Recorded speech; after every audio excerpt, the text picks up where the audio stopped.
Hello guys, welcome to this week's podcast. My name's Adam, or also known as Smoothman. We've got Jack, Kanga, Chris and Matt. Say hello everybody. Hello. Just first things first, we're just going to introduce ourselves, kind of get his ideas on why we got into wrestling. First of all, I think I was 11. I think the first pay-per-view I ever watched was Royal Rumble 2000, and it was a gruesome one to get into wrestling. That's not bad. It's the street fight, I think, with Triple H and Cactus Jack must have got the bloodthirstiness out of me, and I was like, this is interesting. I think that and the mixture of WF Attitude for PS1 is probably the reason why I'm so into wrestling now. I loved that game. That was amazing. Such a good game. Other than that, I think I spent most of the Attitude era watching it and then stopped and then rekindled it, I think, when Sting arrived. So I've been in and out, but we're in for the long haul now, I think. Even my wife's invested, which is always good. Lucky man. She's a keeper then, definitely. Definitely. I think it's the Bellas. Blame it on the Bellas and Total Divas. That's what it is. Wow. That was the whole point of it, wasn't? That was the whole point of Total Divas and all that sort of thing, was to try and get the women involved. Yeah, I presume it worked. It definitely worked there. Yeah. Don't know about you guys. Whoever wants to go next. I'll go next. I got about 4 years old, I think. My brother was watching WWF at the time, and me being me, I wanted to be the opposite, so I was a WCW child. Oh, controversial. Controversial. Yeah. How did that go for you? Yeah, it went really well in the end. I can't remember the first one I watched, but I have vivid memories of the War Games matches in there with Ric Flair and whatnot, and then with the invasion angle, kind of got brought over to WWF. Stone Cold and The Rock. What more can you say? Wow. And then I stopped watching for ages. When you're in secondary school, everyone was watching it, so dibble dabbled, but wasn't really invested. And then weirdly enough, I got really back into it when Shane McMahon came back. For some reason. Oh, awesome. That is an odd really recent. So you're quite recent then. That's awesome. And it's weird now because I can't stand the bloke now. But yeah, I mean, ever since he's come back, I've watched every Raw and Smackdown religiously, really. Good times, man. Good times. So I'll go next, I presume then. So the first match that I remember watching was, the first thing I remember about wrestling was Jericho's debut. Whether that was the first match I watched or not, I can't remember for sure, but I vividly remember watching Jericho's debut on Raw, that is, and him interrupting The Rock and going, what is it, Raw is Jericho, and the whole place going mental. I must have been about year 8 in secondary school, so I'm going to say it was about sort of 11 or 12.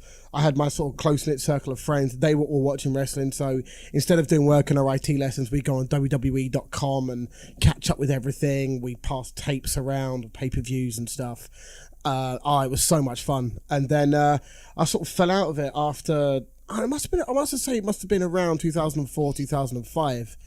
I got back into it briefly when The Rock came back to host WrestleMania, and then that WrestleMania being a total letdown, I just sort of went, that was awful, so I'm not doing this again. But then the pipe bomb happened, and that got me really back into it, because I couldn't tell whether it was a work or a shoot or whatever. So then that got me really into it, and then ever since then, with the joys of YouTube, and now the network, but YouTube then, I sort of got really back into sort of watching sort of like 2007, 8 up to sort of 2010, 11, and then the network, and when that came in, it's just brilliant. Yeah, I'm not going to say I'll watch every Raw and SmackDown, but I definitely catch every pay-per-view. It's just, I can't seem to get rid of it. That or Squared Circle, which I tend to go on every day pretty much. Shout out to the Squared Circle Reddit. There you go. It's where I get all my wrestling news from. What can I say? Wrestling next. I think that CM Punk promo, the pipe bomb, I think that brought a hell of a lot of people back. Definitely. I missed it. So I don't think I definitely wasn't watching it then. I definitely saw about it and watched it. I heard about it, and then because a couple of my friends were talking about it on Facebook, and have you seen this promo from CM Punk? I was like, who? Right, okay, like let's catch this. Wow, this is awesome.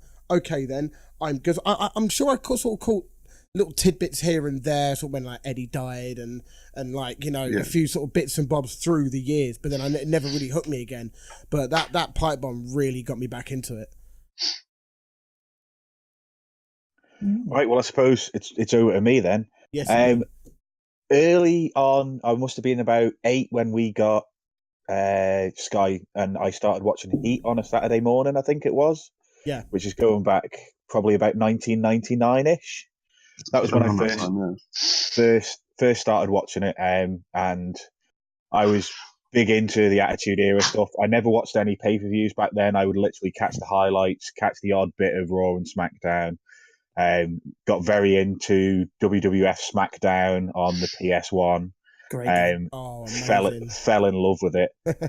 Then, as I was sort of leaving primary school, so about 2002, I stopped watching for a while. Got back into it about the time that Bobby Lashley had his first run in the WWE, so I reckon it's about 05, 06-ish. I think that's about right, yeah. And I remember like Batista and Rey Mysterio being a tag team and a few other bits, but I was always very much a casual fan, never sort of didn't know anything about the WCW stuff that was happening when I was first watching it, didn't know anything about any of the stuff that was kind of happening in the background. I was always just a casual fan. And then I stopped watching again about 2008, 2009, just didn't watch it at all until last WrestleMania. So literally, I've been watching now for 11 months again. I came back to it for WrestleMania. I'd seen that there was rumors going around that The Undertaker was going to retire. So on a whim, I bought the network subscription so that I could watch it live and see what happened, because I'd always been a bit of a Taker fan. And I've watched every single pay-per-view since. I've gone back and watched quite a lot of the recent pay-per-views on the network. And I've watched bits and pieces of Raw and Smackdown.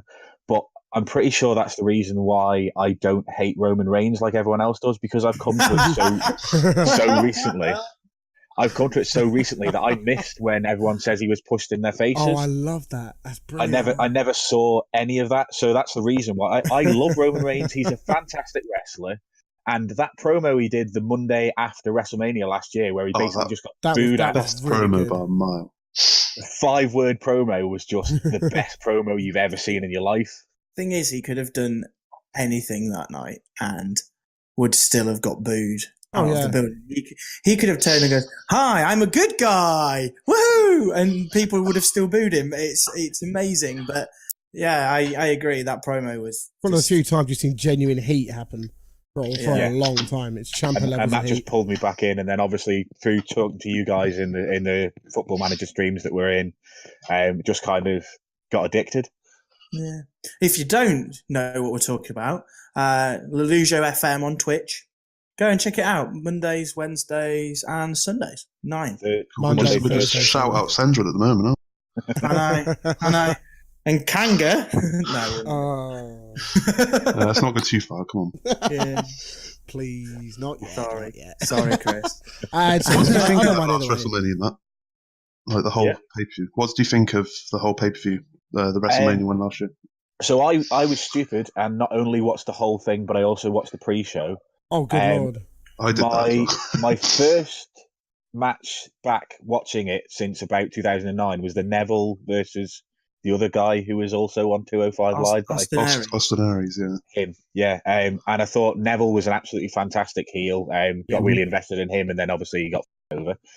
So that was a bit disappointing. But I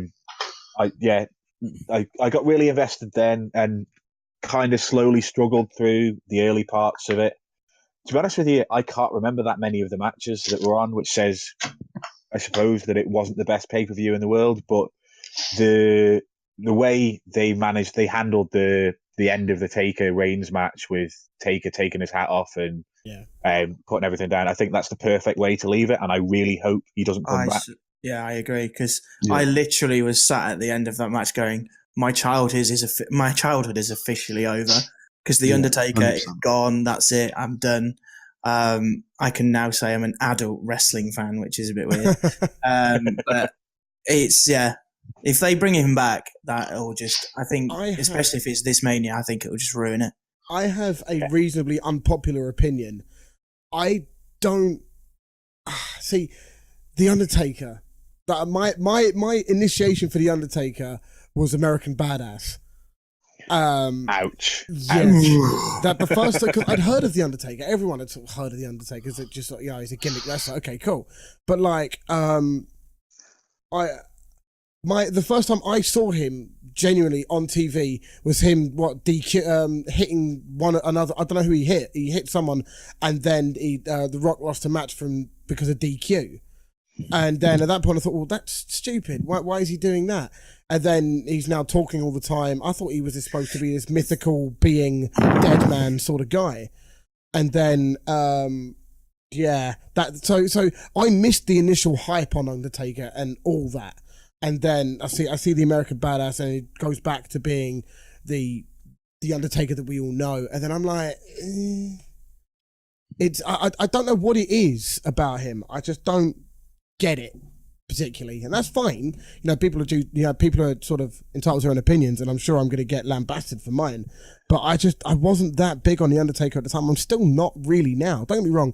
He's what he did was amazing, the streak and etc. But that's when he should have retired at the end of the streak. He should have retired, and that would have been it. Nothing else needed. He can walk away, held high, I suppose, and that's that. You don't need to come bringing him back. It's just no need now. It's done. There's 100% no need to bring him back now. The Cena Taker dream match should have been 5 years ago. Yeah. Yeah, if you're going to do it, it needs to have happened in the past. The Undertaker, as much as I love him, he was dreadful in that match against Reigns last year. He looked like an old man. That's which is what he is. Yeah, he looked like in mid-50s. Yes. Yeah. But he's wrestled for 30 years, or however long he's been wrestling for.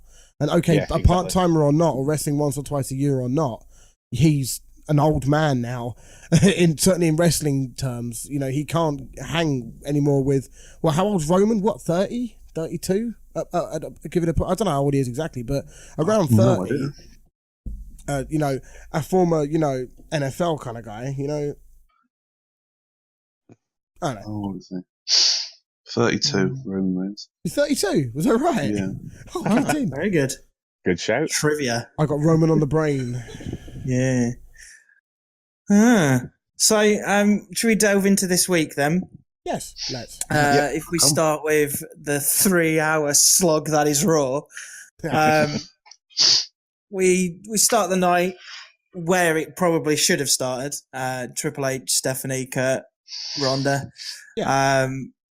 Angle's coming out, calling out Triple H. Steph comes out instead, once again, Miss Lady Bowles, as Mr. Ross likes to call her. Time to chastise everyone again. Yeah, exactly. That's what she loves doing. And I think I am really invested in this. And I don't normally watch UFC or anything like that, and never really have. I knew of Ronda Rousey and what she's done, but I was like, And when she came in at WrestleMania a couple of years ago, me and my wife were watching. I was just like, "Who's that? Like, what's she doing here? Why is she here?" Really? And then all of a sudden, she's now a superstar. And to be quite honest, I don't mind, as long as they don't treat her like Brock Lesnar. They're not going to. As far as I know, they're not going to do that. I say, as far as I know, she's already come out and said she doesn't want to be like Brock Lesnar, which I think is good.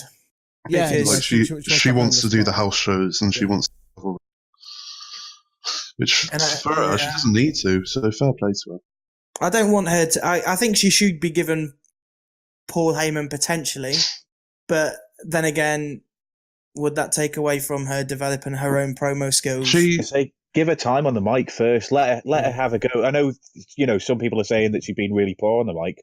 Some of the stuff that she's done so far is all right. It's just she's finding her feet. She's done, 3 promos so far. And they weren't terrible. Give her a bit of time. Every promo has been better than the last. Yeah. She's definitely improved. Yeah, this week's one was much better than last week's. Yeah. And the first appearance with the whole just point at the sign 3 or 4 times, that was weird. Do you know what the best thing was? Is the fact WWE came out and then made a gallery of people pointing at signs. Yeah, I know. Let's just make a meme out of Ronda. Yeah, why not? Capitalize on that cash cow. Jesus Christ. But in terms... Are we all looking forward to this match, Romania, Kurt and Ronda versus Triple H, Stephanie? No, for the simple reason, Kurt Angle... Always the cynical, Matt. Always the cynical. I just... All right, I'd love to see Ronda Rousey in the ring. I really want to see her accidentally rip Steph's arm out of her socket when she's got her in an armbar. I think everyone wants to see that. Yeah, Kurt Angle, the 2 matches he's wrestled so far since he's been back in WWE have been dog shit because of him. He cannot wrestle anymore. He has been very sluggish. Those 3 German suplexes that used to take about 10 seconds now take 2.5 minutes. And it's just sad. It's just sad. Yeah. I mean, Kurt's it's very weird. When Kurt moves in a very, very weird way now, and it's a lot of years of neck issues and personal issues and things like that. But he walks sort of like almost robotic now. It's quite weird. Yeah, it's sort of like arms and legs, or it's like the joints don't seem to move properly. It's very weird. But hey, look, he threw a good couple of punches at. Bless you. Threw a good couple of punches at whoever it was at Triple H earlier, and that was quite cool. Yeah. But before it's certainly better than it was when he was working with the Shield. It just looked weird. Yeah. Well, the bit that I didn't like was, I don't know if you saw it, but when Triple H kicked out of the first ankle lock on Monday, in the way he went over, normally it's very quick ways. Like, he's been kicked out, he goes straight into the corner, hits the turnbuckle, hits the deck, and then that's done in seconds. Yeah. I'm kind of agreeing with Matt, because it looks so lethargic how he just went, boy. It looked like it was in slow motion. I was just expecting some sort of GTA kind of wasted kind of thing coming along it. It could be turned into a meme. It was really slow. In defense of Kurt, he doesn't wrestle anymore, and it's very clear that he doesn't really do the training as much anymore. Because you got Triple H is always in the whenever he's not working, he's in the gym apparently. So his Instagram would tell us he's always in the gym every night at 2 a.m, pumping that iron. But after so many years, he's still going to be able to go. I don't know whether Kurt Angle can, but this is all about Rousey. This isn't about anyone else. It's going to be about Rousey beating Steph easily, because that's what it should be. It should be an easy win, quick 2 or 3 minute match. It's just to get Rousey's first proper match under a belt, and then keep working from there, and then SummerSlam have her take Asuka's streak or something. I don't know. Sorry to disagree with you, and be the cynical bastard again, but do you really think Stephanie McMahon is sticking herself in a WrestleMania match and it's only going to last 3 minutes? Yeah. No, I don't think it will. No. Triple H needs to get his pedigree and his we usual got to have a routine 20 minute. We got to have a 20-minute entrance, haven't we? Right. Should we have a prediction now of what he decides to do? Because we've already had the crazy mask people. We've already had a motorbike. We've had him look like the Terminator. What's going to be next? What film's coming out? What film is coming out that we can link to his... He'll probably dress up as Black Panther or something stupid like that. Oh, God. No. He's going to He's going to bring the rest of Motorhead in, and he's going to be Lemmy. Probably would. Yeah. Knowing his ego, he probably would. Yeah. What I've got on my notes here is Ronda Rousey hits a Samoan drop, and in brackets, why? Yeah. I think that's to show off her wrestling and say, look, I am not just going to be this person who hits you hard in the face with a punch. I'm going to actually do proper wrestling. But a Samoan drop, to be fair, I was really scared that she was going to try and do an F5. When she had it up like that, I was like, don't make her Lesnar. And then she dipped her knees like she was going to try and throw, and I was like, please don't do this. And then she did a Samoan drop. So I'm actually glad it was a Samoan drop and not either an F5 or an attitude adjustment or something, because I thought she was going to try and steal a big move off one of the one of the already established people. And I think if you try and do that, that might kill her. I thought it was going to be an AA for some reason. I like you thought it was going to be an AA, but to be honest, the Samoan drop, okay, it's not the most powerful of moves. It looked good. Steph sold it really well. Sold it like death, and it looked quite sort of vicious. It's not like a Bailey to belly or anything, you know what I mean? Which is the weakest. It's just a cuddle and dropping someone afterwards, you know what I mean? That's what a Bailey to belly is, isn't it? Yeah. I think I'm going to go out on a limb here and say, didn't she kind of... Oh, it was teased a couple of years ago when she was at Mania. Yeah. The first time, The Rock. Well, it was going to be with The Rock, yeah, wasn't it? And obviously, The Rock's decided not about that life anymore now. More about that sweet Hollywood life rather than... Yeah, exactly. I think he is actually in the process of filming at the moment. I'm not quite sure. Isn't he doing that film about Paige, aren't they? Yeah. I really don't think they can get that. I think they want The Rock, but trying to get insurance for somebody who makes that much making films these days is going to be almost impossible. So I'm guessing they want The Rock, but they probably can't get insurance for him. Yeah. Or they can't afford the pyro, let alone his insurance. No, exactly. Yeah. Well, we need 20 minutes I think as well, the only other way The Rock could be involved is they need a special guest referee, but I think that means too many stars in one ring at the same time. Oh, definitely. Yeah. And it'll just ruin You want the spotlight to be on Ronda, don't you? Yeah. I'm calling Shawn Michaels will probably do it because, you know, what else is he doing? He loves a good special guest. You know it. It's going to be that or Stone Cold or something. There will be a special guest referee for it. Maybe. That's a really good shout. That's a really good shout for special guest referee. Yeah. But I do think it's gripping. I think it's very good. They're telling the story of can she beat the Authority, which they always love doing in WWE. So I'm not too fussed about it as long as we just get her to see her destroy Steph. That's the bit. What was it? Like Matt said, if she accidentally rips Steph's arm out the socket, no one's going to be upset. No, not at all. Exactly. Nope. Well, they might do that as like a work for a little while, where Steph comes out in a sling for a while and then berates every man on the roster because she'll probably start hitting them with it. Yes. What I would like to know is who do you reckon Ronda's first feud would be after Mania? Ooh, Nia. That's not a bad shout. Nia, I think. I Sonya. reckon I reckon they're gonna try and hit her up against Absolution. Yeah. And because Sonya Deville's got the MMA background as well, so they might try and do that to maybe break up Absolution, like get her to side with Ronda or something. There's also the possibility of them doing the 4 horsewomen of UFC versus the 4 horsewomen of WWE at some point.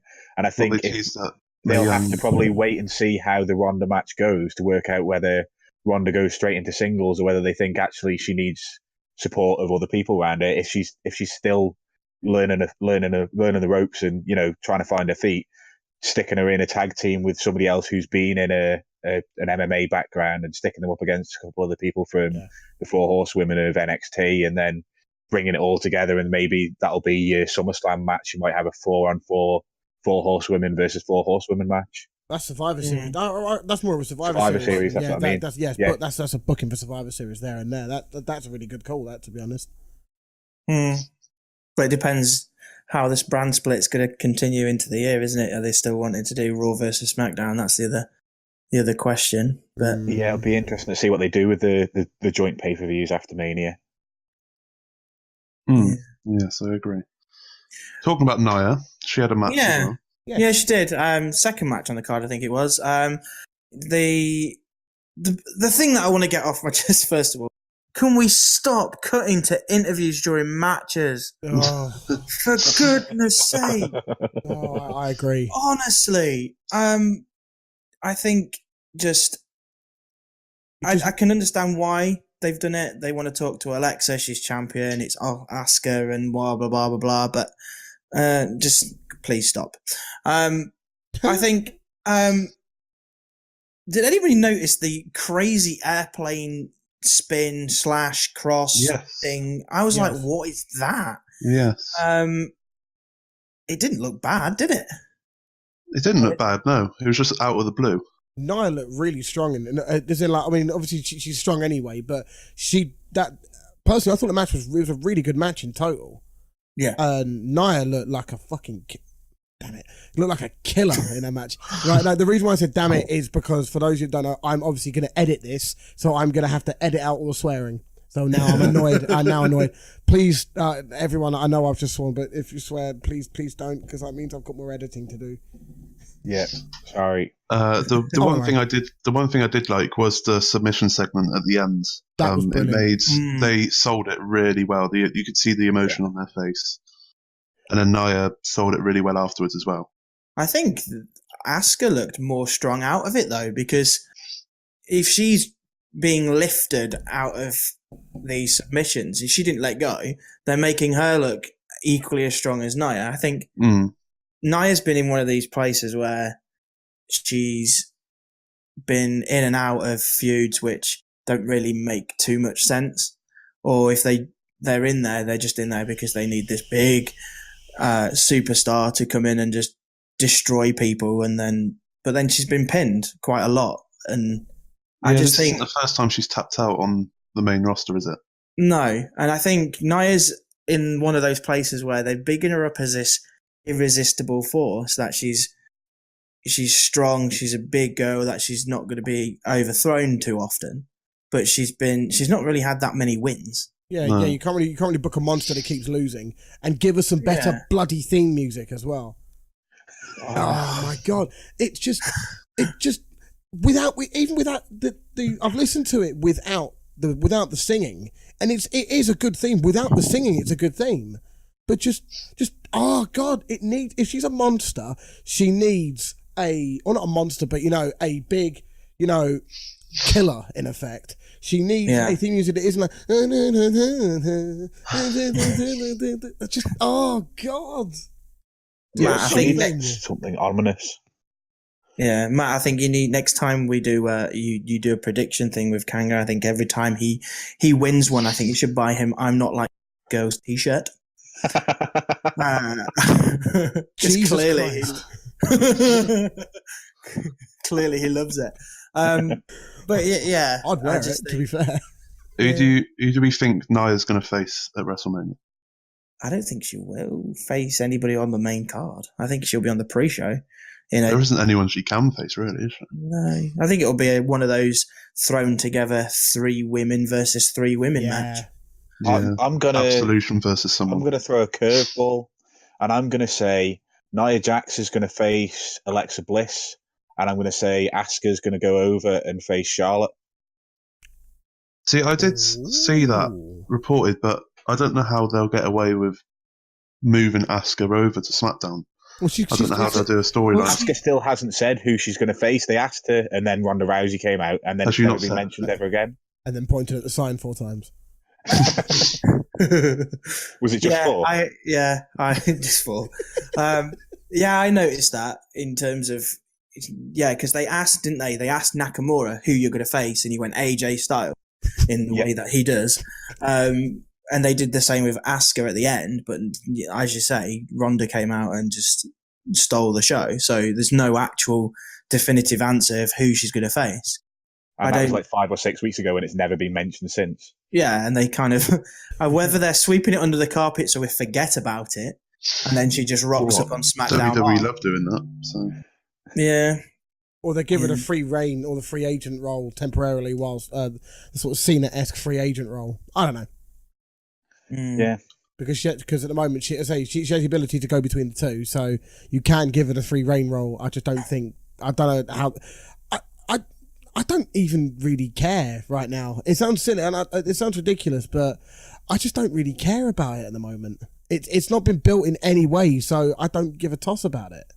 It's just we know Asuka's undefeated, and that's about it at the moment. No one's going to. I'm very more invested in the Bayley Sasha storyline. Yes. Yeah, I think they're rushing it. I think they're rushing the Bayley Sasha storyline. I think they could have dragged this out for a lot. Well, not dragged it out, but they could have padded it out and had this go right the way through to Survivor Series. Even if they'd have done this right, they could have started just that little kind of I think they're very much rushing the best friends thing. We'll get on to what happened in SmackDown later on, but for this friend, this seems like it's going to be all done for WrestleMania, and they only really started fighting at Elimination Chamber. Yes. I know there was little tiny bits before, but they could have had this friendship build and build and build, and then have tiny little bits of fighting, and then them get back together, and then tiny little bits again, and then get back together. And they could have built it for so much longer than they have done, and it would have got people even more invested. I think people, if you watch NXT when they were in NXT, I think you've already seen this kind of. They weren't against each other as like, oh, we're friends, now we're not. But we've already seen the momentous matches in NXT for the title. I don't know whether we need to see it again. We will. I don't know. We will because the main roster love to sort of recreate things that have happened in the past. So that I presume we're going to come on to the Hardy compound situation later on. But yeah, they try and recreate things that have happened already. But just. I know, say for instance, Kurt Angle Milkamania years ago, the breaking of the ring more than once from a suplex off the top rope from a big guy to another big guy. They love to recreate things at the moment. So I reckon that's what it's going to be. A part of me, for some bizarre reason, I'm starting to think that, you never know, Bayley could be the one to turn heel. Ooh, she won't. She won't. But can you imagine? That would be really cool. That's what it's looking like at the moment. That's what certainly after today's or Monday's match, with Bayley refusing the hug, it looks far more like Bayley's going to be the heel than Sasha at the moment. I know Sasha's obviously got the precedent of being the heel in NXT, and she's a really good heel, by the way. She's really good at it. She made Izzy cry. That's the amazing thing. So for those who don't know, or don't watch NXT, Izzy's the girl that was always was always covered in Bayley head to toe. It looked like someone had thrown up Bayley merchandise all over her. She's always the one that goes and hugs Bayley at the end of matches. And Sasha Banks just walked up to her and made her cry. I did something to make her cry. I can't remember what it was, but she cried, which was always hilarious. Yeah, I just think. In terms of Izzy, Izzy. Is the only reaction I can get. Can't hate the child. But she's annoying. Controversial. Imagine if Bayley turned heel and then turned on Izzy. That'd be hilarious. Slaps her. Bayley off the top rope. Wow. For a child. This is child abuse. Can we move on from this now? Let's move quickly. But no, I think just to finish off with the Asuka, Nia, and the kind of we've kind of mixed in Bayley as well. I think those two storylines are, I don't know. I think the Asuka one is in the air. We don't know what's going to happen. The Nia Jax one, again, where could she go from here? With Bayley and Sasha, yes, they're going to do the friends thing. I kind of agree with Matt in terms of they're rushing it, but we'll see how it goes. I think if it happens, it happens. Tag teams, we had Revival and The Bar, which this was all out of a media post, I think, wasn't it? On Twitter. It was on Twitter, I think. Yeah. It was all, oh, you've beaten so and so, you've beaten so and so. We're next, or something like that, and we deserve to have a title shot. Which they bigged this match up as, didn't they? It's if they win, they face The Bar at WrestleMania. Didn't really make it explicit if it was for the belts, but I assume so. Yeah. I didn't catch that bit. I presume it's going to be for belts, otherwise it would just be pointless. It just said we'll just face them at WrestleMania. But I think it was just this idea of let's have tag team wrestling where we cut off the ring, and they build that up. I think the commentary team were just, they're cutting off the ring so that they can't. And it's like this is what tag team wrestling is all about, and we've already had that with the Revival before. I love the Revival so much. I think they are being underutilized on the Revival. I'm a bit two-minded on this because the Revival are great, but the Bar are in the best spot of their careers at the moment.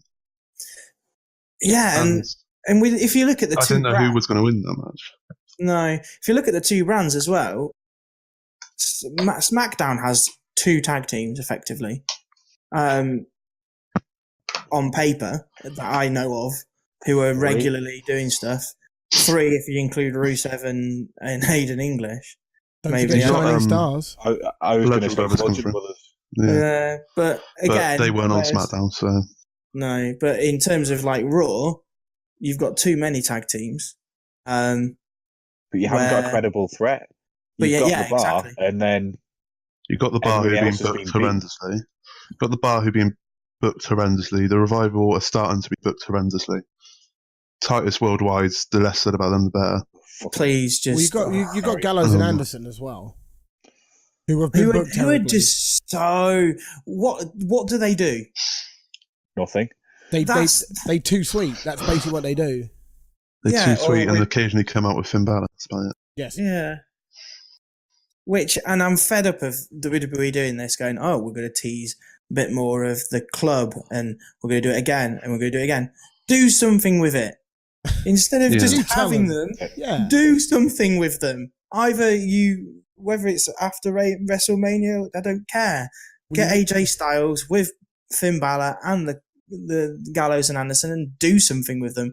But I forgot. Sorry, Vince doesn't like factions. We need a heel faction.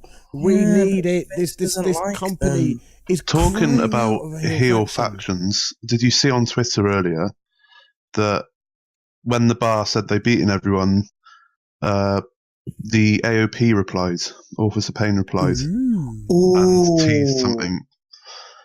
Now, I think we all agree that AOP are coming up to the main roster. Yes, they need to after Mania. Yeah. And I wouldn't be too upset if they went straight into a title feud with the Bar, assuming they're still champions at the time. Yeah, I'd say so. I'd really want to see that. I can honestly see there being no Raw tag title on the line at Mania, because at the moment there is not a credible threat left. They keep booking people so badly that it's ruined, and because they've obviously the women's revolution is a big thing. They've got 2 women's titles matches plus at least Sasha Banks versus Bayley already probably going to be on the WrestleMania main card. I can see them getting rid of a tag title. So I think that might be why this Raw tag division seems to be a little bit pants at the moment. They did that last year. They put Usos in the Battle Royale, didn't they? Put it on the pre-show. There has to be at least one title in the pre-show, isn't there? Yeah. I mean... Yeah, last year it was Intercontinental, wasn't it? That was a farce. Yeah. That was... And Cruiserweight. Most prestigious title, one of the most prestigious titles. More prestigious than the Universal Championship, and it gets put on the pre-show. But yes. I digress. Yeah. Let's not get into that. Yeah. we will be here. This podcast will be 5 hours if we start going into history. I know. But I think, again, the Bar winning isn't a bad thing. I think the Revival look strong. I think Cesaro and Sheamus at the moment can't lose momentum unless they get booked terribly. Which at this moment in time is looking that way, but I've also heard rumors that Sheamus could potentially be retiring. That's the whole spinal back injury. Yeah, it's a spinal stenosis thing apparently, which is what retired Edge. But it was like a rumor that came out of nowhere, and then everyone was thinking that Sheamus wasn't going to be on the net. That was it. He was done, and then he was at the next Raw, doing the same thing again. So we thought, well, if he has this injury, he should not be resting at all. So it's either that or Meltzer got his information wrong, or whoever reported it. I presume it's Meltzer got it wrong, and then that's it. So I don't think it's true. Honestly, I don't. I mean, we're still waiting to see whether Paige is going to retire yet. Yeah, that's a weird one. Yeah, because WWE haven't announced anything. She hasn't announced. But everyone's just assumed that she's retired. Yes. Now, it's a bit awkward when Absolution attack everyone and she's just stood at the side of the ring, not doing anything. Shouting, go everybody, go! It's just, I don't know. I've never really enjoyed Paige. This is my house. Her voice is so annoying. I just don't. I've never really liked her. No, I actually quite like Paige, to be honest. As a wrestler, she's a very, very good wrestler. I think her introduction into WWE was extremely strong. Yes. And then she had too many injuries, and I think people, I don't care anymore. Yes. But I'm not a big fan of Absolution, to be quite honest with you. Because when we're sure we're going to get onto the Riot Squad as well at some point later on in this as well. But it's just there's no need. You don't need to bring the people up at the moment. There just isn't a need. Mandy Rose is the blonde version of Eva Marie. She looks incredibly weak at the moment. Yeah, and all she does is scream. Yes. I think Sonya Deville, out of the two of them who've come up with Paige, out of this is Sonya, and that's better. That's the best thing I think is going to come out of it is Sonya if she then goes into something with Ralph. Amanda Rose. I like Sonya Deville. I think she's great. So, indeed. What was next? I think we've lost the order anyway. But we had a John Cena promo. Yes, we had a Cena promo, which was just weird. So, I mean, it's okay, right? It just got weirder and weirder. Now, one thing I want to mention, right, is suspension of disbelief in this whole thing. It's Raw. My voice. It's Raw versus SmackDown, right? So, why on Raw is John Cena promoting a pay-per-view for SmackDown? But did you see at the end, though? At the end of the night, when the commentary team were after Elias, or no, not Elias, something happened, Roman bit. Yeah, they were just like at Fastlane on Sunday, and I was like, "You're Raw. What are you doing?" Yeah, I don't, and I mean, in suspension of disbelief in WWE universe terms, I don't know why the two brands are sort of promoting each other. Back in the original brand split, when Heyman was writing for SmackDown, he would purposefully have Cole and Taz say that Raw is the B show and create genuine rift between the two brands. Mm. But you can't do that when you've got John Cena turning up wherever he likes, and you can't have it when Corey Graves true, is on both shows. I think they tried to keep it going, but because of obviously background stuff with Booker T being Booker T, you've got, I can't remember who was it, Mauro, yeah, and just swap. They just keep swapping them around, and it's just a bit of a mess. I think they try to stick with it, but they can't. No. It's a shame. But anyway, this Cena promo, and then Goldust appeared. A wild Goldust appeared. I love Goldust. Oh, I love Goldie. No. I genuinely didn't have a clue with what he was going on with until right at the end of the promo. I thought, what I tried to write down what it was going on. It's just like, I thought Goldust interrupts with a bizarre promo. about sharing the this idea of he's stopping Cena from going to Mania, but then he twisted it on its head and says, "I'm going to be your director for your big whatever build to WrestleMania," and then punches him in the face. Yes. What? I just didn't understand. Yeah, I don't care about Cena's road to WrestleMania. I want to know what Goldust is doing at WrestleMania now. A 5-minute appearance in a Battle Royal. That's what he's getting. 5 minutes. That's a bit generous, isn't it? Yeah. Get him to win the Andre the Giant Memorial Battle Royal. Do a Mojo Rawley with. Love me a bit of Mojo. You sound like Adam Pacitti. Oh, Mojo's a meme in his own right, to be honest. He's just a meme now. But either way, there was a match. I literally wrote, because obviously the match followed, I literally wrote at the end of this in my notes, what was the point of this match? To give Cena a reason to do something. If you want a definition of filler, I think that match. Yeah, it's filler, wasn't it? It's got to have been. # toilet break, I think. Yes. Was the correct terminology for that. Yeah. Obviously, I think we touched on Bayley a little bit, but after the Goldust, because I don't want to spend any more time on it. Cena won, by the way. Believe it or not, Cena won the match. Cena wins. Shock. He did. Yeah, he did his comeback, 5-knuckle shuffle, and an AA. He wins. Shock. Bayley and Mandy Rose. it's this idea of 3 against 1, isn't it? Yes. Well, 2, because 2.5. Paige Voice. doesn't really do a lot. She's got a voice. Attack her! This is my house. I hate her so much. I don't. I'm so horrible. But yeah, she Bailey wins. I didn't really care for the match, so I didn't really write much down about what happened. I think it was just again it wasn't filler. a bad match. I think it wasn't. It wasn't a particularly bad match. I did like Mandy's knee strike, that sort of running knee thing that just clattered Bailey. That looked pretty good. That looked good. But then to be honest, it wasn't all about that. It was about the after the match, really, wasn't it? I mean, unless Matt's got something to add on it, and that was pretty much it. It was about what happened after the match with Sasha, wasn't it? Yeah. So Sasha comes out to help Bailey pretty much with the attack from Absolution. You could see there was tension constantly in there. And then she offered her a hug, which is role reversal. But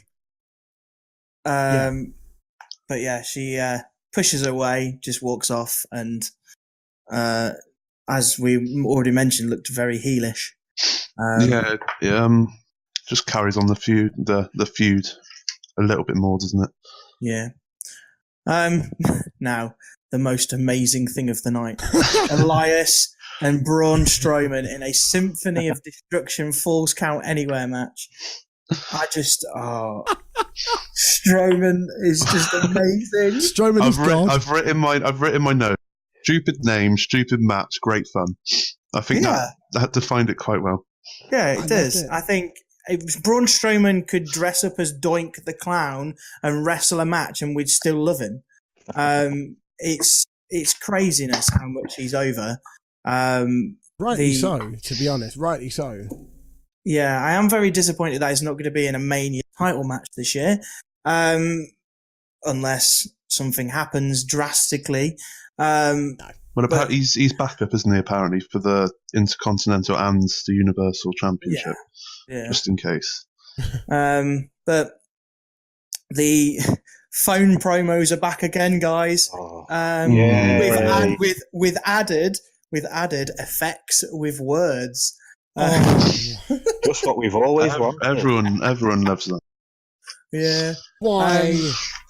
I liked the Elias kind of, I'm going to waste time by doing my usual play a piano, play some drums, pretend I'm going to play guitar in the ring and then run off. I kind of say I love Elias, by the way. He's a great character. He's growing on me very, very, very. I can't remember I think it was on the Edge and Christian podcast quite recently, and the gimmick, it just came out. Basically, he was what was it? He was like a Jesus type character. Didn't play a guitar, and then sort of through NXT, he was a drifter, wasn't he? He did. It wasn't really much about that, but like the Elias character, it's come into its own light, and it's an amazing character. Probably one of the best sort of unique gimmicks we've seen in a long time. I love it, definitely, and I do like his walk with Elias. The crowd are very into that. Yes. So yeah, I can't fault Elias. He has been pushed shockingly. I thought, oh, here we go. But actually, it's probably done him some good. Definitely. I can tell you what the fans aren't into at the moment, and that is the Matt Hardy Bray Wyatt feud. We've missed that? We've missed that from. Oh, have we? No. It is. I thought we actually. No, it came later. Yeah, sure. It came on after this. Yeah. So obviously, squash match against Rhino, calls out Hardy. We get a video package and we see a bit of Vanguard 1, the dilapidated boat. We've got the ultimate deletion, and he's laughing. He's getting boring. Yes. Got boring weeks ago, didn't it? It's boring. But is this not the way they save it? If they can get... Now, I don't know whether Jeff Hardy is back, but if they could get Brother Nero to interfere at the compound, have Vanguard 1 in, have that stupid boat that I can't remember the name of. That's Skarsgård. Senor, yeah. Yeah. Oh, yes, no, Senor, Benjamin's involved. As far as I know, Benjamin's involved. Leave it for Hardy. If they could just leave it to Matt Hardy, tell the WWE writers to stop telling him to laugh and just let him get on with what he wants to do. Yes. This is the only way to save it, and this will be the one we can look at it, and it'll either be absolutely brilliant or we'll know that the broken, woken, whatever they're calling it on WWE, Matt Hardy, is going to be, it's either going to make it or kill it off forever. I think Jeff Hardy got cleared today, didn't he? He's ready to come back. So I don't know if he's going to get put into that feud or not. See, I'd like the idea that with this Hardy compound match, whatever you define it as, the ultimate deletion, Bray Wyatt will inevitably lose it. That's what's going to happen. Bray will lose. But I'd love the idea that Bray joins up with Matt and Jeff, and that creates a sort I think that would be a great tag team. Not even necessarily as a tag team, but as a stable to basically wreck it. Sorry, I know I'm gonna keep going on about stables every bloody week, but we need a faction / stable, a heel one, and that would be a great. Because Matt Hardy, when he was a heel, was amazing. The Broken Matt heel and Broken Matt was amazing. I didn't get the whole sort of Broken Matt at first. It was a piss take. I thought, this is ridiculous. But I really got into it, and I don't watch never watched TNA, but like I would always check on YouTube or the Squared Circle Reddit. You're going to get a mention of that a few times. I'd see it all and then look at the comments and go, I don't know what this is, but I love it. And then it just sort of steamrolled from there. If they can create that sort of buzz again in WWE, because it did get a reaction, the Ultimate Deletion, the Hardy Compound got a reaction, albeit not a strong one, but it was a reaction nonetheless. And the online community certainly reacted to it positively. Definitely, 100%. Like Matt said, it would either go one or two ways. It would be the greatest thing we've ever seen, or they'll just kill the Matt Hardy gimmick off. Yeah, well, didn't the final deletion kind of make or break the one in TNA? Because I remember everybody going, what is this? This is weird. And then after that, it just went absolutely nuts. So maybe it goes that way like it did in TNA. Yeah, the total deletion, that's what made everyone love it. Yeah. Just because of how over the top it was. Yeah. And it was wrestling. It's supposed to be what wrestling is, like, over the top. Yeah, it's the whole suspension of disbelief. It doesn't have to always be real. Sometimes wrestling is silly. Sometimes it's silly, and it can still be fun if it's silly. Rusev Day, that is silly, but it's funny and it's entertaining. Santino Marella, bit over the top, bit too far in that direction. But anyway, continue. I don't know why Santino gets to mention this podcast. Wow. The Santino podcast. We'll go with that. That's a title. Shit. We move on then onto the Miz, and he did his usual Mizzies. The less said about that, the better. But he was very kind of. It's all about Seth. It's all about Finn. It's all about Kurt Angle, just being his usual amazing heelish self. I liked how he trash talked towards Finn as well, with breaking the barrier of too sweet and saying the word over. Yeah. He actually used it. Yeah. I did like that. Obviously that then moves into a match with the Miz and the Miztourage. Again, I think the Miztourage are just bored. I don't understand. They just need a job, don't they? They're just there, aren't they? They're basically just a slightly bigger version of the Singh brothers. It's just what it is. They're there to be the folly. They're there to back up the Miz and the Heaters, and that's fine. And they do a really good job of it. The Miz was far better when he was working with the bar earlier on in the year. Was it or the end of last year? Where he had the bar there instead of the Miztourage for no apparent reason. Yeah. And that was really exciting. The Miztourage can get stuffed as far as I'm concerned. Well, the Miztourage themselves need to actually start winning some matches to become credible. That's the problem. If they don't win matches, they're not credible. They won't ever be credible because it's Bo Dallas and Curtis Axel. Bo Dallas was NXT champion. You have to Bo leave. Honestly, Bo Dallas was NXT champion. Don't start the Bo leave. My friend has a Bo Leave t-shirt. Do you guys? He must be the only one. Please tell me you guys. He is the only one. Please tell me you guys have seen when Bo Dallas was running. What was the little guy El Torito, whatever his name was, where he just ran past him and just ran through him, running around with his sign. I need to find it. It's the best thing I've ever seen in wrestling. I haven't seen it. He just keeps running. He's like running around the ring with his Bo Leave sign, or just jumping, or just chanting, running around the ring. And what was it? Was it El Torito? I can't remember what his name. I think it was. It was part of the Matadores. Yes. Yeah. And he doesn't say much to clatters and he keeps running. It's one of the funniest things I've ever seen. The one thing I was a bit surprised at was they made Miz eat the pinfall off Seth. Yeah. At the end. Yeah, but I think they're doing this to say, look, Miz is defeatable, but then I think it might set up that he's not going to lose his title. Isn't he on for a record or something? Yes. Yeah, a couple of days after Mania, he'll break the record of longest reigning. So I do not think he will lose it at Mania. I think it's just we'll make him lose now, and he will win at Mania because he will defeat the odds against Finn and Rollins. He always does. Yeah. He'll get the Miztourage involved, and it'll just happen. But obviously, Angle comes out and makes that match, and then it kind of finishes that segment, which started off with him just pretending he's a Oscar nominations and stuff. To be fair though, I genuinely I really like the Miz as a character. He's become one of the. I mean, he got Wrestler of the Year last year, didn't he? And he's rightly so, quite frankly, because he's gone from he has from that Daniel Bryan promo on Talking Smack, however long ago that was, where it basically turned into a work shoot. He has made the IC title sort of relevant again. He was right the whole time. He was right. You've got to give Miz a hell of a lot of credit for what he's done. Yeah, I think the Miz just needs a main card, upper card kind of title again. Yes, well, I mean, because I think he'll do it better this time. But you've got too many people who are involved, even on SmackDown. He can't move anywhere because there's just too many credible champions that deserve pushes. He needs a Money in the Bank win. That's what he needs. He needs a Money in the Bank win, cash in on Roman or AJ in the future, whoever's champion. Because it's going to be Roman in the summer. We know that already.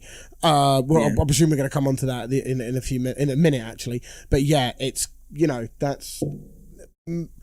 If Miz drops the IC title after Mania, because he'll want to win the record, he'll lose it straight afterwards, obviously, once he's got the record.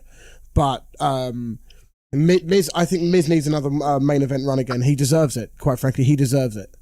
Yeah, I agree. Yeah. But yeah, moving on.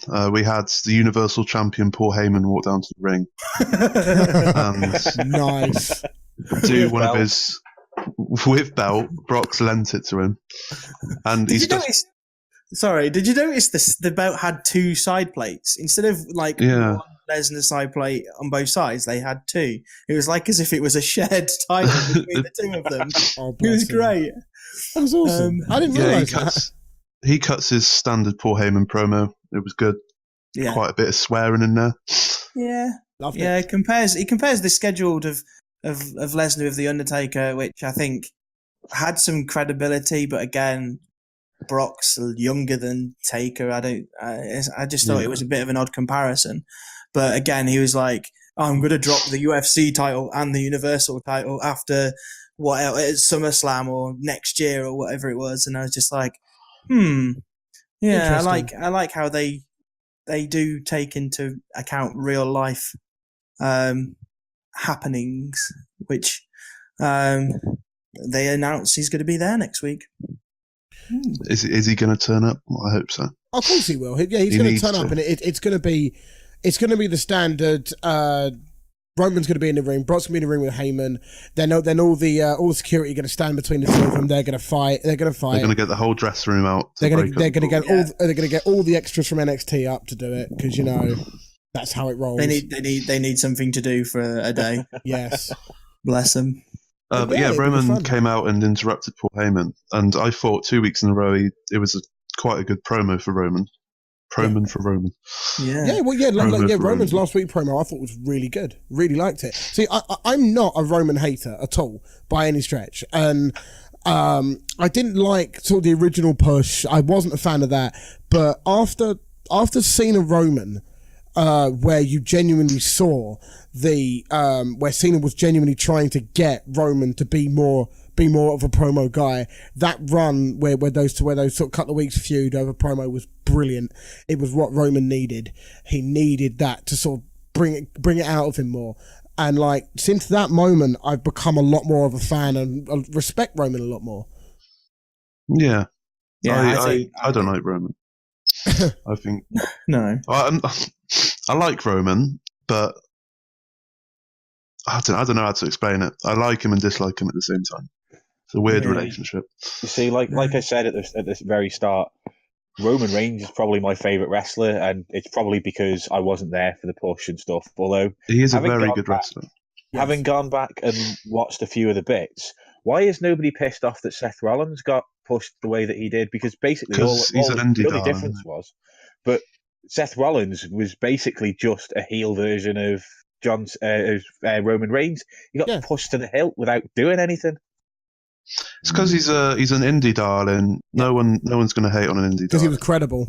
Because Seth/Tyler Black was credible. Right, okay, so he's got a backstory, whereas Roman Reigns came in from the American football, so didn't have the right background. Pretty much. In effect, yes. Right, okay. And that concluded Raw. That was as much of a slog as it probably was watching it. Just trying to get through it. It wasn't a bad Raw, I don't think. It wasn't a bad Raw. There's been some bad Raws this year. This wasn't too bad a Raw, I don't think. Raw, the Raws they've been all right recently. Yes. As long as we forget the John Cena segment, it was good. Yeah, exactly. Yeah. Right, SmackDown Live then. Right, I'm going to confess, I've not seen that much of SmackDown. I've tried to catch up with it. I know, obviously, I know the results, etc. But I mean, I've seen some parts of it, but so I may sit out some of this bit. I apologise. I literally watched the YouTube highlights, and that was probably about it. Literally got home from work and was like, "Oh, best do something." I just think opening segment between Charlotte and Ruby Riott wasn't that great. I thought it was really weird. I just thought neither of them can cut a promo. It felt like neither of them can cut a promo. It was terrible. Yeah, it was like what the Riot Squad's their point of being there is to attack everyone, and then this week they're just having a chat in the ring. It's just like okay, yeah. And then to make it, Ruby Riott was obviously talking about Ric Flair and the standard stuff that they usually do. And then what made it even weirder was when Bobby Roode came out. Oh, like the segment just stopped. Like it didn't push anything for the feud on Sunday. Bobby Roode came out and it just stopped. Again, does this mean that it's this match on Sunday's filler for when Asuka decides to? Charlotte's not going to lose the title, is she? No chance. No, not a chance. I think, like I say, I think Charlotte's going to lose it at Mania to Asuka, but. I think this is just they needed to have Charlotte have a match at Fastlane. They needed to have a point to the Riot Squad, who've done not very much since they got called up, apart from make numbers up for the Rumble. So I think they've tried to make Riot a credible opponent, which I don't think she is. No, and I just think it's just going to be a bit of a soggy, wet dog of a match. Just going to be yeah. Riot wasn't really turning any heads in NXT, to be fair. She was just getting destroyed by what's her face? Ember Moon. That Scottish one. Oh, Nikki Cross. I think there was either a fatal 4-way or a triple threat match where them two were both in it, and they were. I thought that was actually a really good match. But I mean, Ruby wasn't anything. No disrespect, but she wasn't anything overly special in it. It just seemed a bit of a weird call up, to be honest. Like it's like Dana Brooks' call up to Raw. I was like, really? Okay, fine. Don't get me started on that. Let's move on quickly. Yes. But yeah, that kind of bit where it just ended and Bobby Roode came out and then just sat at ringside, didn't he? Went on commentary for we had Jinder versus Randy because we haven't seen that quite enough yet. Oh, don't hinder the Jinder. I think Jinder's hindering himself, if anything. He just needs to disappear for a year and never come back. I love Jinder. This feud's. I don't know what's going on with it. Jinder's a meme. Rude in it. He's a meme. But to me, it's a meme. Jinder should be there as well, to be fair. Is Jinder in the match on Sunday? No, he's not. No. He's in the feud, but he's not in the match. It's Why really is he there? He might he's get just added. he's there so he could get a paycheck. He might get added on the last day. You never know. He might get added at the event. He might attack someone and then go, you in match. You know, it might happen. We'll see. But anyway, I'm sick of Jinder Mahal. What was it? Randy threw Jinder into Bobby Roode. Bobby Roode got all upset for his robe off. Stood on the apron and Stood on the apron, shouted a little bit. Randy looked at him. Coloss came from Jinder and Jinder won. Okay. Thanks for coming. Jinder beats Randy Orton again. Title. Yeah. Does anybody care about the US title at the moment? Does anyone care about Randy Orton right now? No, I don't. Really? I think Randy Orton's not. He's not as credible as he used to be. Because he's not a heel. Randy can't work face at all. It just doesn't work. It worked for one night where he threw up the middle fingers at Seth Rollins, but other than that, he can't work face. Randy needs to be the weird, angry heel. That's how he works. That's how he works best. And he hates working as a face as it is. That's what I mean, because obviously Bobby Roode's face and Randy Orton's face, how does this work out? Like, they're not having the good guy, bad guy kind of stipulations anymore. Well, like I said, it all seems a bit weird. Yeah, I just think really. I think it's going to be either kind of it's filler for WrestleMania before we have an actual credible kind of feud, or we just going to get this for the next 6 weeks or however many weeks it is to Put the US title on Rusev and end it all. Yes, I agree. It needs to happen. Yeah. And that brings us on to the next point of we had a promo with Shinsuke and Rusev and Aiden English. Stop making Shinsuke do promos. Stop it. Did you hear him sing? Did you hear him sing Nakamura?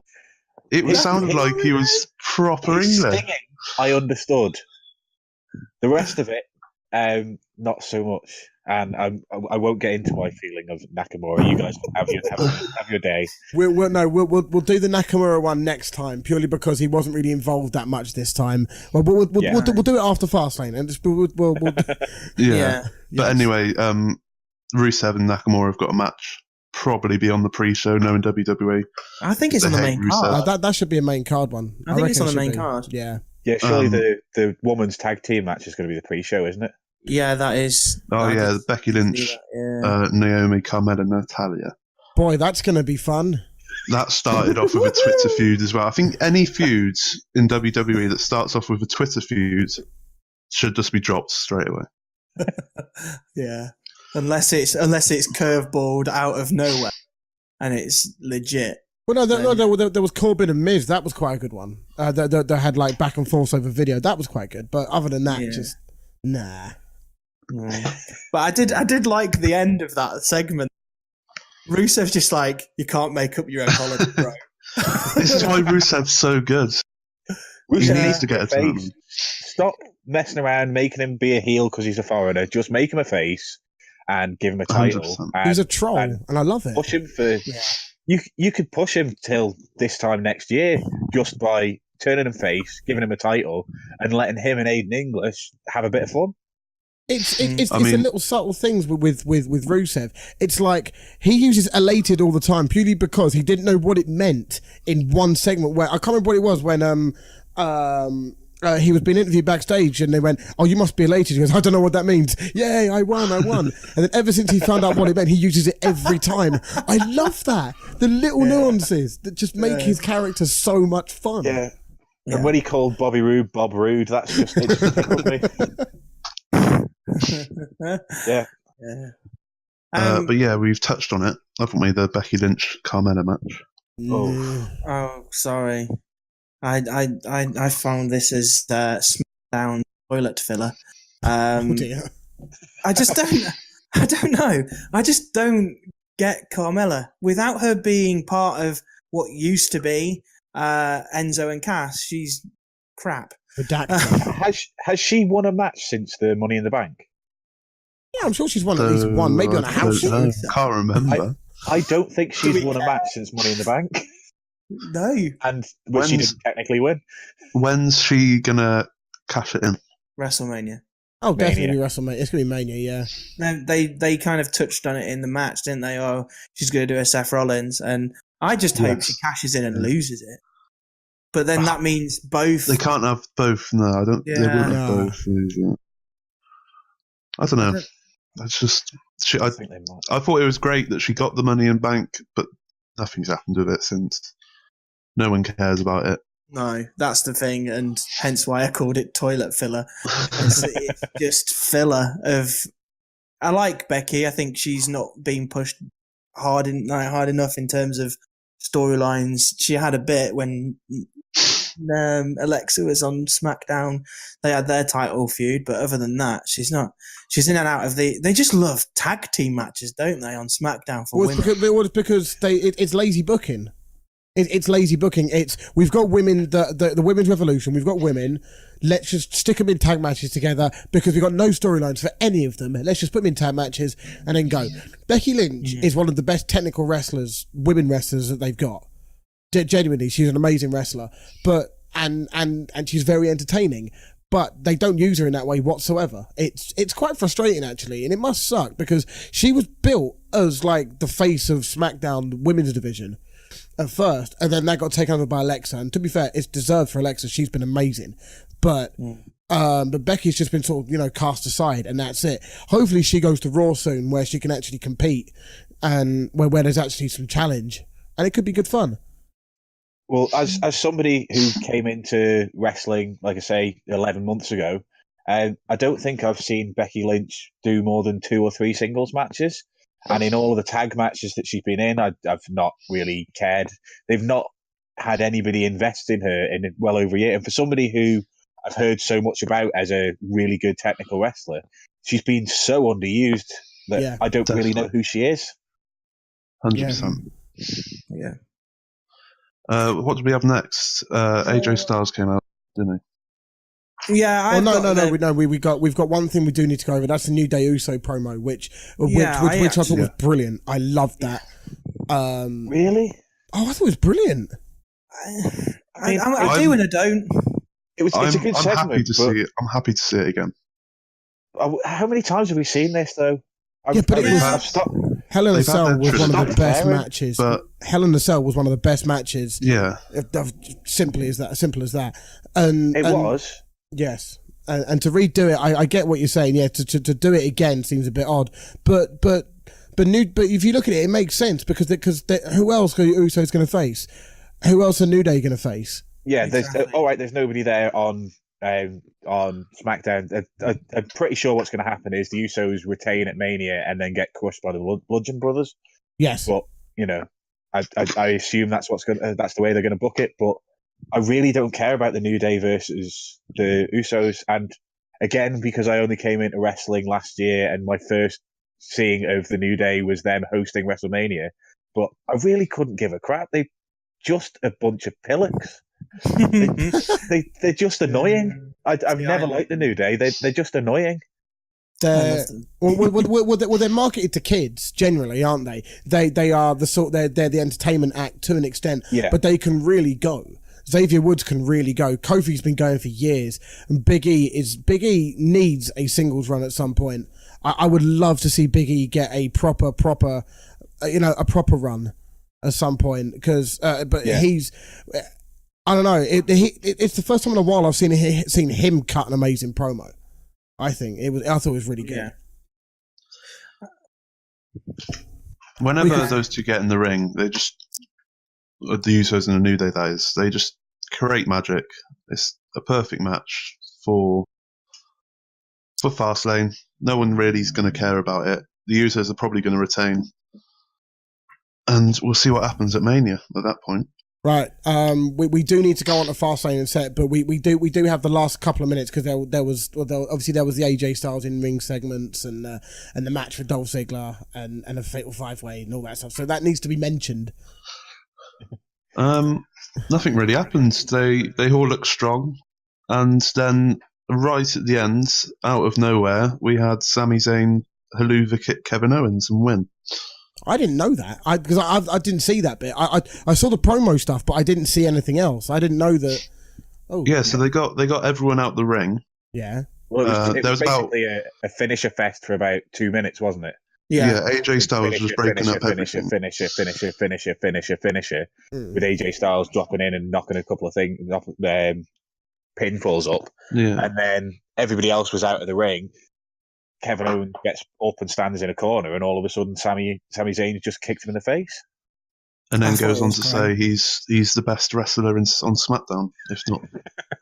So I they trying thought to turn it was- Kevin Owens I thought it was face. great. I thought really it did was like it. really, really well done.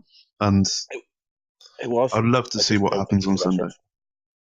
So I kind of want to see it where this has all been a ruse. It And- has to be, especially how and they- Kevin Owens treated Sami Zayn. Yeah, I kind of want it to be. It gets to a part of the match where there's just both of them in the middle of the ring, and he just and Sami Zayn just gets pinned yeah. or something stupid like that, and just go, "Ha, told you."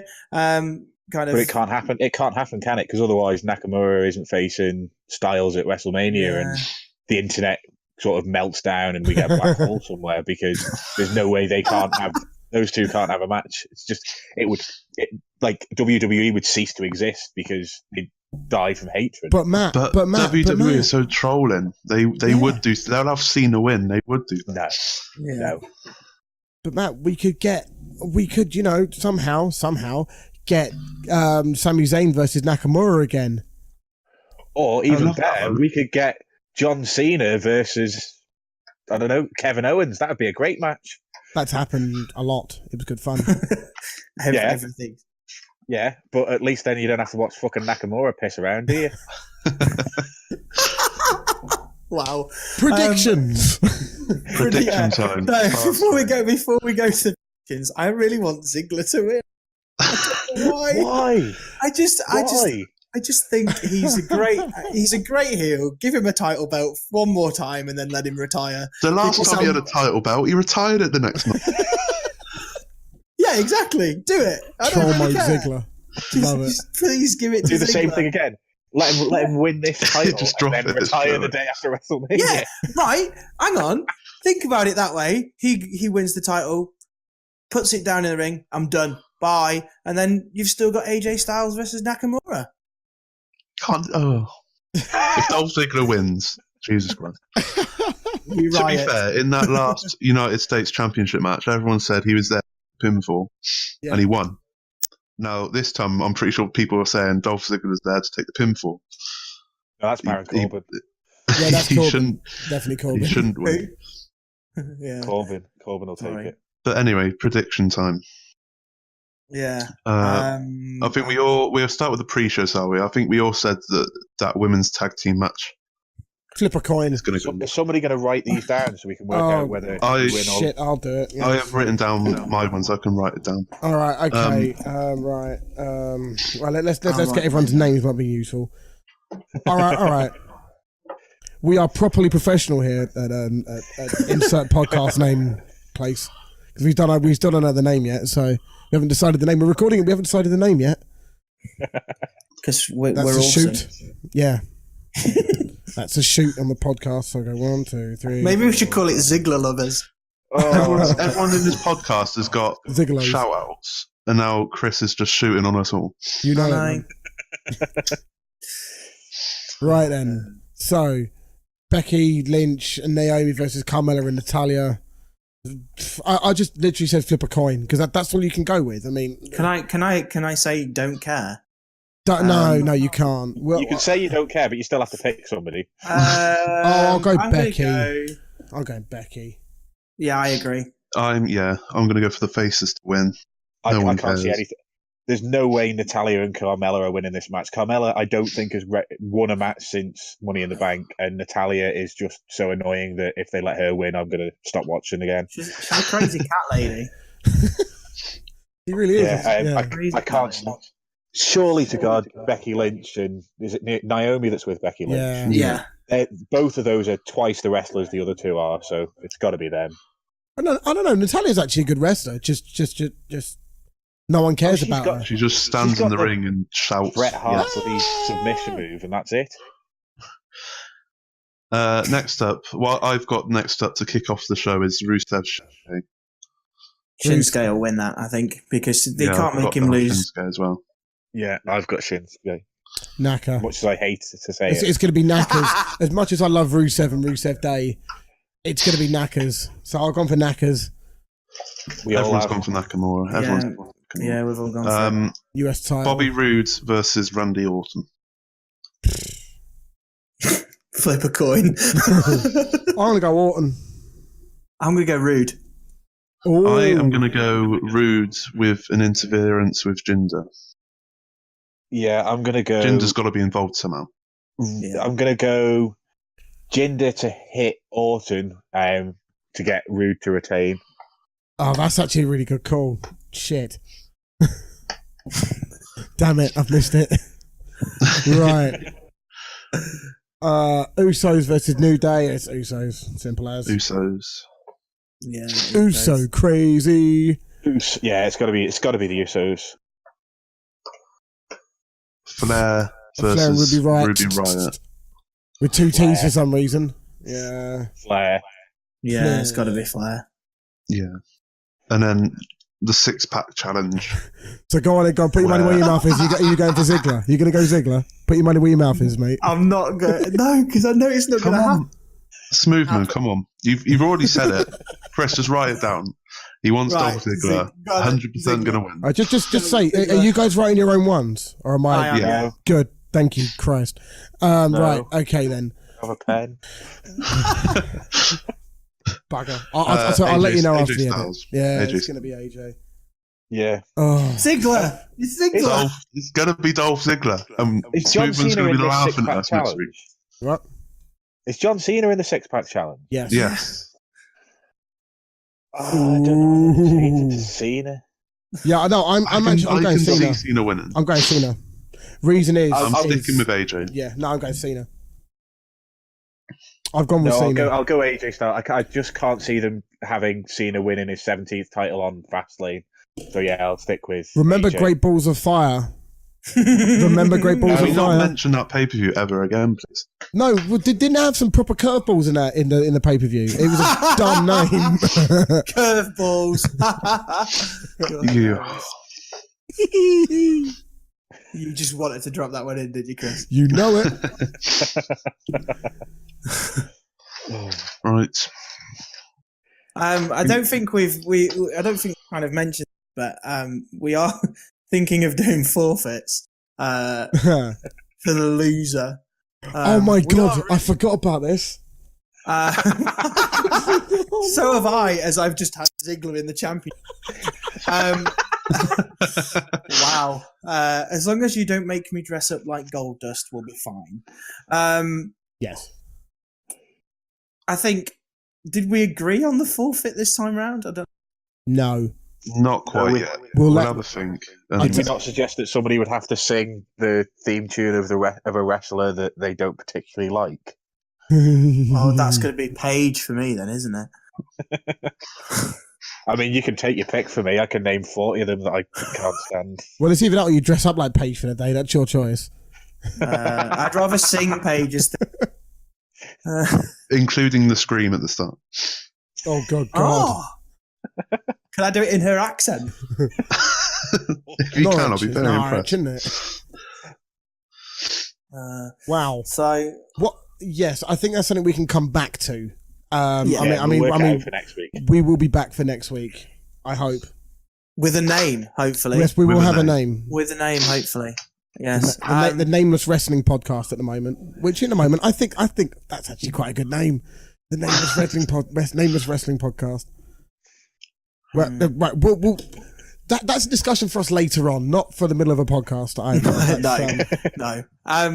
On that bombshell. Sorry, I'm trying to be Jeremy. If we call that a day there, I just want to thank Chris, Jack, and Matt for joining us. Yay, woo. Do you want to dish out Twitter handles while we're at it, or? No, go on then. Might as well. I'm at Manxchels, so that's MANXCHELS for those of you that can't spell. Fair enough, Matt.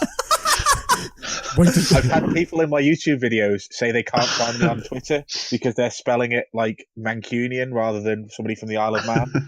So I just thought I'd throw that out there in case other people think I'm from the Isle of Man, from Manchester rather than the Isle of Man. Way to cut a promo on the audience there. Yeah, I'm definitely the heel here. Yeah, you are definitely. Mine's at Kangar FM. That's KANGAR FM. That's it. Toodles. Mine is at _Tiger FM. I'm not going to spell it out because you should know how to spell it out. You should know how to spell tiger. Sorted. And I'm at ATBoofman21. I will have to accept your request though, because I'm a teacher and therefore have rules. Be good. Yeah, no swearing, please, or detentions will be dished Matt, out. no swearing. Thank you very much, guys. Take care. See you next week. Guys, take care. Bye. See you next week. Bye.